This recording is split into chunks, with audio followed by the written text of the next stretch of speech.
Donc, Bonjour. petite question, donc, à part le RIC, tu as eu quoi en premier? Alors, le RIC, ça reste le premier ordinateur que j'ai possédé. Ouais. Mais avant, j'ai pu expérimenter la programmation Ouais. sur ZX81. Ouais. Ça, c'était au collège. C'est ce qui avait été diffusé à l'époque dans quasiment tous les collèges d'ailleurs. Ouais, alors c'était en fait c'était ma prof de maths qui donnait des cours le midi.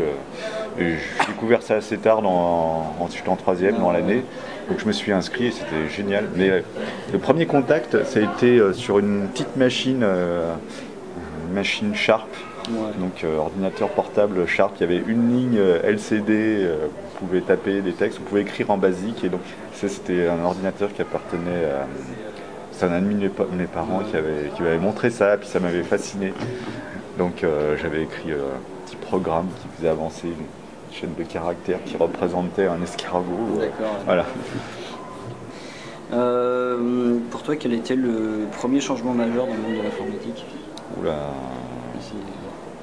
Ah bah, c'est difficile de répondre à cette question parce que quand j'ai commencé à programmer, les ordinateurs étaient là depuis longtemps. Donc on va dire le premier changement majeur que j'ai vécu, c'est l'arrivée des micro-ordinateurs. Puisque je connaissais les consoles, les jeux d'arcade, mais les jeux sur ordinateur, pour moi c'était vraiment la révélation. C'était une révolution de se dire, bah voilà, on peut rentrer un listing et puis avec ça on peut créer un jeu. Et j'ai eu la chance de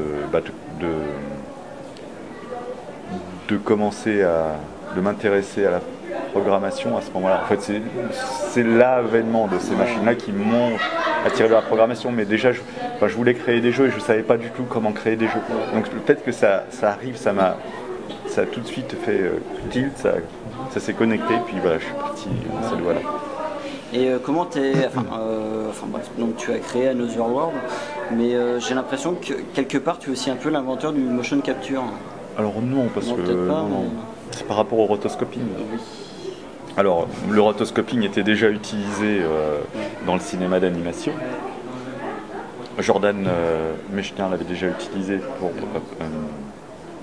Karateka, je crois. Donc j'ai rien inventé par rapport à ça. Et puis, en clair, si la question c'est est-ce que c'est grâce à Another World qu'il y a du motion capture? Non, pas du tout. Mais voilà. Mais c'est vrai que malgré tout, à l'époque, quand tu as fait la scène d'introduction du jeu vidéo avec la Ferrari, je me souviens à l'époque, qui est arrivée donc en plus en polygone. Déjà à l'époque, c'était quand même une sacrée révolution. C'était quelque chose d'assez incroyable. L'approche était novatrice, c'est sûr. Effectivement, du jeu en polygone, il y avait eu Elite à l'époque, qui est quand même, le premier jeu spatial de l'époque, mais là c'était vraiment quelque chose, c'était vraiment un film, il y avait vraiment une vraie intro, un vrai film. Et ça t'est venu comment en fait, cette idée de passer tout en polygone? Bah, ça m'est venu en fait, j'avais acheté le jeu Dragon Slayer sur Amiga. C'est un jeu qui initialement tournait dans les salles d'arcade sur Laserdisc, et puis là ils avaient réussi à le traduire sur Amiga avec des bitmaps, du pixel, et quand j'ai vu ça, je me suis dit waouh, les simulations elles sont énormes sur l'écran de l'Amiga, c'est incroyable comment ils ont fait ça. Et je me suis mis à cogiter, oh là, mais ouais, on peut faire ça avec des polygones. Alors qu'ils n'avaient pas du tout fait ça avec des polygones, hein. Ça chargeait sur la disquette, on mettait les disquettes, quand on changeait de niveau, il fallait remplacer par une autre disquette, et puis on entendait les disquettes qui tournaient en permanence pendant qu'on jouait. Enfin, ça disait, c'était en streaming, c'était le premier jeu streamé. Et d'ailleurs, justement, en parlant de changement de disquette et compagnie, est-ce que tu penses que maintenant les programmes ne sont plus optimisés? Ah bah, c'est sûr qu'il y a des parties, il y a certaines parties du code où on s'en fiche d'optimiser. C'est pas plus mal, au moins on ne se prend pas la tête, on se concentre sur d'autres choses. Enfin, il y a toujours besoin d'optimisation. Le problème, c'est qu'après ça mène à une surenchère justement sur le matériel, quoi, sur avoir une machine plus puissante parce que justement on optimise. Alors, ouais, c'est sûr, si on veut si on veut toujours être au taquet par rapport à la technologie, ce qu'on veut afficher, le nombre d'éléments, du calcul, par exemple sur From Dust, vraiment là il y avait au niveau de la simulation, c'était énorme quoi. Et là il a fallu optimiser, mais vraiment optimiser, aller au cœur des instructions de la machine pour que ce soit ultra rapide. Ouais, tout dépend des projets. Ouais. Et du coup, est-ce que tu as fait de la démécène? Eh ben non, pas du tout. En fait, c'est un milieu que je connaissais pas du tout à l'époque. Donc non, j'ai pas fait de... Et tu regrettes ou pas? Non, mon truc c'était davantage les jeux, vraiment arriver avec quelque chose de fini, que tu devais commencer, et jouer, et puis ensuite le diffuser auprès des joueurs. C'était différent. C'est sûr. Et ton expérience avec Delphine? Ça s'est bien passé. Oui. Sur les voyageurs du temps, ça s'est super bien passé. Puis sur Another World, ils avaient apporté beaucoup de soutien. Au niveau créatif, il n'y avait rien, aucune barrière. Ils m'ont jamais dit il faut faire plus comme ci, plus comme ça. Quand je leur ai dit que je voulais réaliser l'illustration de la boîte du jeu, ils m'ont dit ok, donc le logo, ok, voilà. Donc j'avais vraiment carte blanche sur tout. Alors, le jeu, je suis pas allé les voir en leur disant je veux créer un jeu comme ça. Quand je leur ai présenté Another World, il était pratiquement terminé, aux 2/3. Mais malgré tout, aujourd'hui, on va voir un éditeur, il est fini aux 2/3. L'éditeur, il va vouloir mettre son grain de sel, ça c'est quasi sûr. Mais tu penses maintenant que c'est possible ce genre d'aventure? Bah oui, en tant qu'indépendant, c'est possible. Avec le retour des jeux indés et puis des plateformes dématérialisées. Oui, carrément. Et justement, t'en penses quoi de ces plateformes dématérialisées? Est-ce que justement on perd de la richesse, le fait d'avoir une boîte, un machin? Alors oui, c'est sûr, on n'a plus l'objet physique. Mais il y a un mouvement qui s'amorce aussi, c'est de créer des objets physiques collector à côté en parallèle du jeu dématérialisé. Donc ça c'est sympa. Ce qui est assez difficile avec le jeu dématérialisé, parce qu'on se disait on s'est affranchi effectivement on s'est affranchi de la contrainte de devoir fabriquer des exemplaires, un certain nombre d'exemplaires pour pouvoir les mettre en magasin. Mais il reste encore le problème de la visibilité. Et donc l'espace est illimité, on peut dire, puisque le rayonnage est illimité. Le problème, c'est que le rayonnage, il est réduit par les charts, les scores, les classements. Et c'est problématique pour les jeux qui sortent sur ces plateformes, pour que les joueurs puissent prendre connaissance de l'existence de certains jeux. De petits jeux, effectivement. Et actuellement, est-ce que tu continues encore à faire du développement, à faire du jeu, quoi que ce soit, tu as carrément arrêté, puis tu... créer des jeux? Oui. Ah oui, je continue. Je code en ce moment. Donc plus sur des plateformes mobiles ou c'est sur des... Là je code sur PC, mais c'est parce que c'est pour mon environnement de développement. Mais ensuite c'est très ouvert sur le type de plateforme. Ça peut être sur PC, Mac, console ou tablette, faut voir. Mais la contrainte c'est les contrôles, comment on va manipuler le jeu. Donc est-ce que ça va être avec un pad, une souris, du tactile. Là, il y a un choix à faire qui est important et pas trop tard dans le développement. D'accord. Et au final, est-ce que des fois, justement, le fait de voir de jeux ou de jouer à d'autres jeux si tu y joues, est-ce que justement ça nourrit ton inspiration sur le... Ah oui, c'est sûr. Et tu joues à quoi spécialement, par exemple? Je préfère les jeux courts. Les jeux courts. Donc du coup, c'est essentiellement des jeux indés parce que les gros blockbusters c'est trop long. Donc il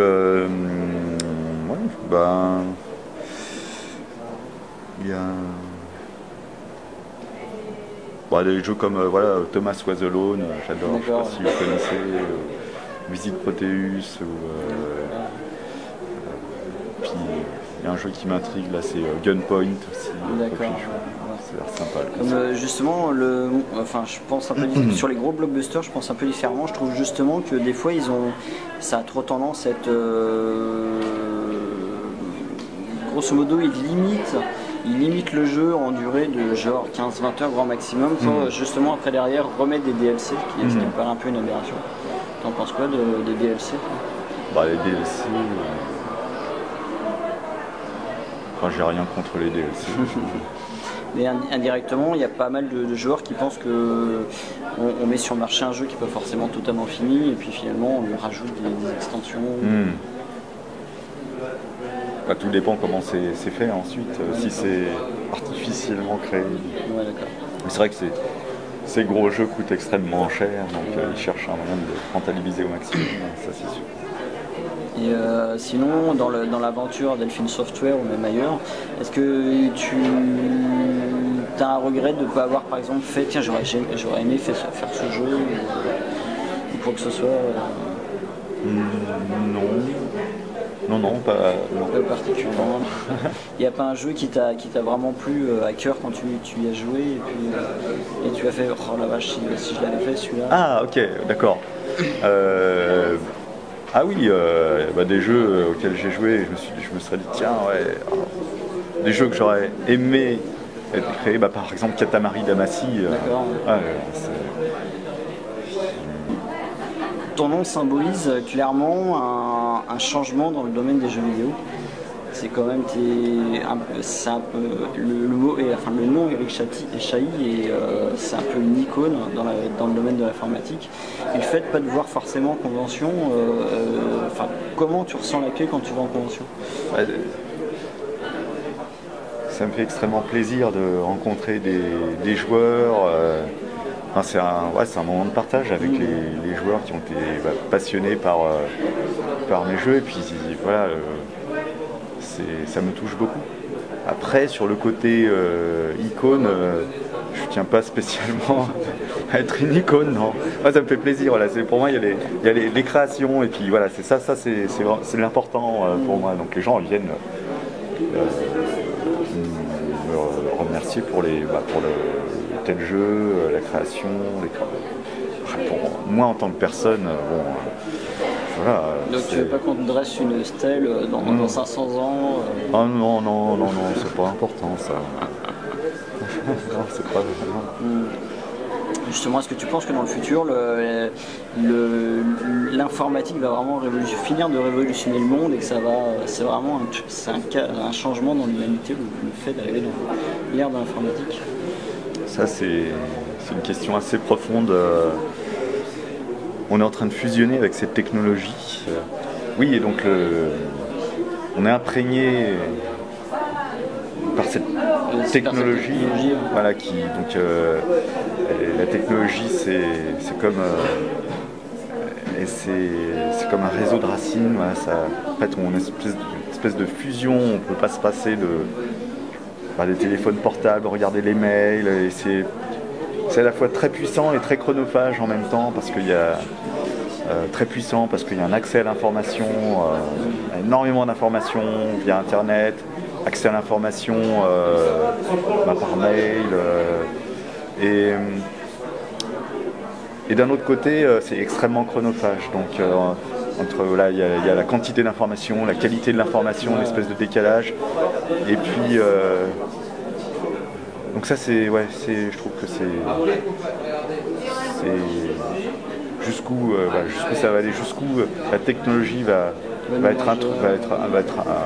jusqu'où elle va devenir trop intrusive dans nos vies, qu'on va devenir esclave de nos machines.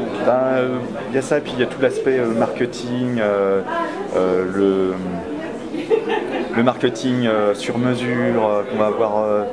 On va se balader dans la rue, on pourra avoir des informations sur mesure selon les endroits où on est. Enfin, tout ça, c'est tout ce qui m'a fait gerber à la télévision avec l'arrivée de la publicité. Je me dis, mais est-ce que c'est pas en train de s'étendre carrément dans nos existences? Est-ce que justement, on va pas aller vers quelque chose est-ce que ça va pas contaminer justement ce marketing? Est-ce qu'il va pas venir nous contaminer au point qu'on ait finalement relativement peu d'intimité?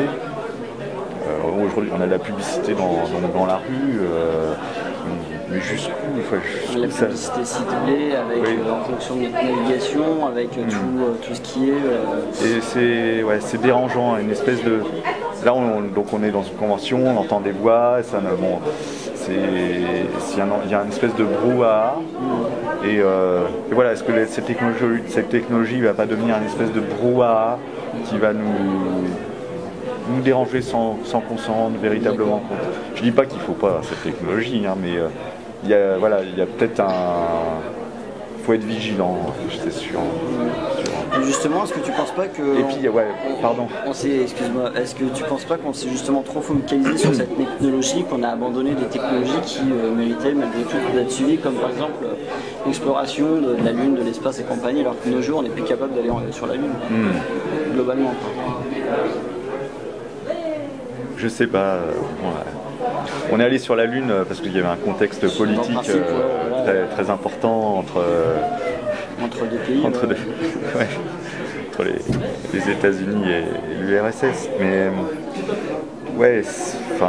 je sais pas si c'est ça le plus important. Hein. Je pense que le plus important, c'est peut-être qu'il y ait moins de merdier sur Terre avant tout.